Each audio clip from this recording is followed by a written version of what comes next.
체중이 많이 나간다고 해서 비만이라고 해서 무조건 이중턱이 있는 게 아니라 사람의 어떤 얼굴 형태에 따라서 타고난 모양 때문에 이중턱이 특히 잘 생기는 사람들이 있는데, 첫 번째는 이 턱이 굉장히 작고 얇은 사람들이 있어요. 이런 얼굴이 보기에는 굉장히 어려 보이고 애기 같아 보이고 이런 장점은 있는데, 이 턱 라인의 뼈가 크게 발달이 못 되다 보니까 지방이 조금만 쌓여도 굉장히 이중턱이 쉽게 생기는, 약간 이제 장점과 단점을 같이 갖고 있는 그런 얼굴형인 경우. 두 번째는 타고난 탄력이 좀 다른 사람보다 특히 떨어져 있는 경우가 있거든요. 그래서 피부 탄력이 제일 먼저 좀 티가 나는 부분이 목하고 눈가 피부가 제일 얇은 피부 중에 하나인데, 목이 연결되어 있는 부분이 이중턱 부분이기 때문에 그쪽 피부가 좀 얇아서 탄력이 떨어져 있는 경우에는 지방이 조금만 무게가 나가도 또 이중턱이 쉽게 생길 수가 있어요. 그래서 지방이 여기저기 생기면서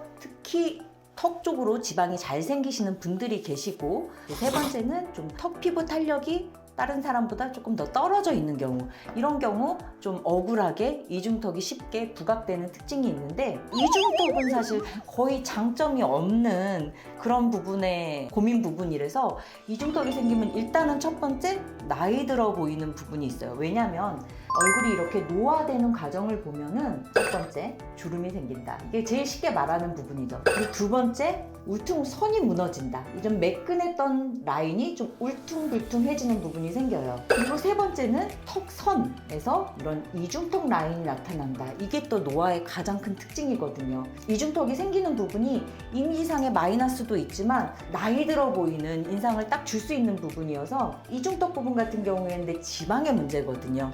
다른 부분은 이제 주로 리프팅이나 주름 탄력의 문제지만, 이 지방의 배치가 점점 밑으로 내려오면서 중력의 영향으로 지방이 처지는 부분이 생기는 부분이기 때문에, 이런 경우 리프팅뿐만 아니라 지방을 제거해주는 시술을 해줘야만 눈에 띄는 결과를 좀 기대할 수가 있어서, 이중턱이 다른 부분의 이런 안티에이징 시술과는 좀 다른 특징을 가지고 있는 부분입니다.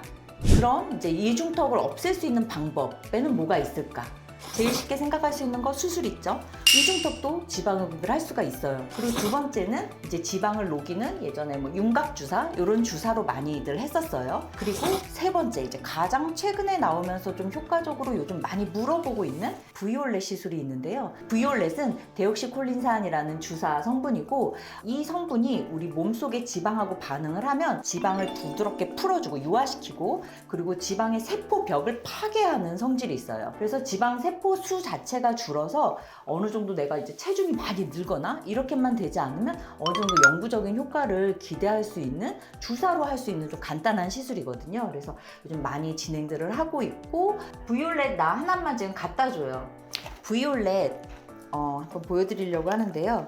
이중턱의 크기가 크지 않을 땐 요거 하나만 사용해도 효과를 보실 수가 있고, 이중턱 크기가 조금 지방량이 있을 때는 2개까지 사용하실 수 있고요. 턱 밑에 한 10군데 정도에 나눠서 주사를 하게 되고, 아주 작은 주사기를 사용하기 때문에 주사 자체로 찌르는 게 아프거나 하진 않는데, 이 약 자체가 안에서 지방세포하고 반응을 하면서 약간 열감이 나면서 일시적인 통증이 생길 수 있는데, 그게 이제 지방 파괴되는 과정이거든요. 윤곽주사하고 그럼 브이올렛은 뭐가 다르냐? 윤곽주사도 날씬해지는데 얼굴이, 그거는 지방 분해와 지방 파괴의 차이점이라고 보면 되거든요.